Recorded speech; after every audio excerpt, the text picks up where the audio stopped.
Nous allons donc maintenant regarder la correction du Kabibou. Pour cette correction, vous pouvez télécharger le fichier Excel qui va vous aider à suivre. Vous deviez donc créer les bulletins du mois de janvier, consolider ces bulletins afin de pouvoir établir les déclarations sociales du mois de janvier. Ce qu'il fallait noter pour ce cas, c'est au niveau des congés payés, puisqu'ils étaient sur le maintien de salaire, de ne pas oublier d'insérer la prime d'ancienneté dans ce calcul. Pour éditer vos bulletins, il ne fallait pas oublier de masquer toutes les lignes qui ne concernaient pas les salariés, notamment les lignes APEC pour les salariés non cadres. L'important était également, pour votre bulletin de consolidation, de respecter les mêmes lignes et les mêmes colonnes pour chaque calcul.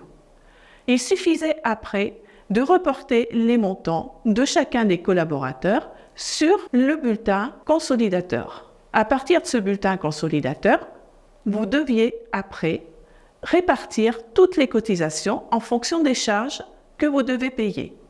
Il s'agissait donc de faire ressortir les charges de sécurité sociale, le total des charges CSG-RDS, le total des réductions, les totaux des cotisations Pôle emploi, retraite complémentaire, prévoyance et enfin les autres caisses, c'est-à-dire taxes d'apprentissage, taxes professionnelles et la taxe sur les salaires. Vous aviez également le taux passe à consolider afin d'avoir le montant total de vos charges et la répartition en fonction des différentes caisses de cotisation pour lesquelles vous deviez effectuer par la suite les règlements.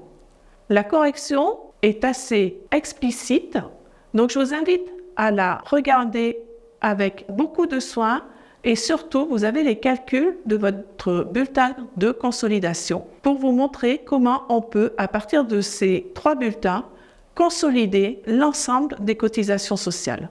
On se retrouve pour le cas pratique numéro 2.